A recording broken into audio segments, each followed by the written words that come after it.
कोई शख्स कहता है कि मैं शादीशुदा था और मेरी बीवी मेरे मुकाबले में छोटे कद और साख्त में बहुत कमज़ोर थी। जहाँ तक मेरा ताल्लुक़ है, मैं बहुत लंबा था और बहुत सारे पट्टे थे। अल्लाह ने मुझे एक बहुत बड़ा एथलेटिक जिस्म दिया था। चूँकि मेरी बीवी छोटी थी, इसलिए मैं उसके साथ बहुत मजाक करता था। इसलिए कभी मैं उसे छुपाता, फिर डराता, और कभी मैं उसकी डायरी चुरा कर उसे ऊंचा कर देता ताकि वो उस तक पहुंच ना सके।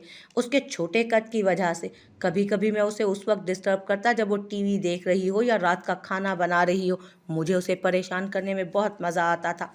मुझे उसे देखकर अच्छा लगता है कि वो मुझे नुकसान पहुंचाने की कोशिश कर रही है, मगर वो ऐसा कर नहीं सकती। पहले पहल तो वो इससे लुत्फ़अंदोज़ हो रही थी, लेकिन मैंने देखा कि वो मेरी बचकाना हरकतों से बेजार हो गई। एक दिन मैं काम पर जाने के लिए जल्दी उठा और उसे नाश्ता बनाते हुए पाया, तो मैंने उसे हमेशा की तरह फिर डराया। फिर उसने बड़े खौफ के लहजे में मुझसे कहा, इस बार जब शाम को तुम घर आओगे तो मैं आपको नज़र नहीं आऊँगी। शाम को मैंने उसे घर बुलाया, लेकिन उसने कोई जवाब नहीं दिया, और मैंने उसे बार बार दोहराया, लेकिन वो नहीं चाहती थी। मैं उसे घर भर में तलाश करने लगा, वो नहीं मिली। जब मैं किचन में पहुंचा तो मैंने कागज़ का एक टुकड़ा वहां लटके हुए पाया। अपना ख्याल रखना, मैं वापस नहीं आऊँगी।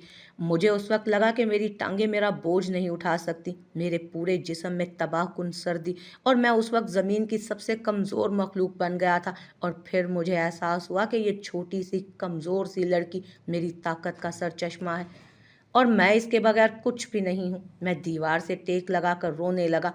वो बच्चा जिसने अपनी माँ को खो दिया हो, बिल्कुल उसी तरह। मैंने अपनी ज़िंदगी में कभी अपने आंसू इस तरह गिरते नहीं देखे थे। यहाँ तक कि मैंने खाने की मेज़ के नीचे कुछ हिलता हुआ देखा और हल्की हल्की हंसी सुनी। हाँ, ये वही थी, वो वहीं छुपी हुई थी। तो मैं पूरी कुव्वत से उसके पास पहुँचा। जब मैं रो रहा था तो उसे गले लगाया और रो दिया। जहाँ तक उसकी बात है तो वो ज़ोर ज़ोर से हंस रही थी, और जादूगर पर जादू हो गया था।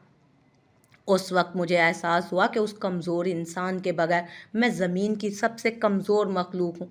रसूलुल्लाह सल्लल्लाहु अलैहि वसल्लम ने सच ही फरमाया, औरतों से हुस्न सलूक करो, क्योंकि वो इसी की मुस्तहिक हैं।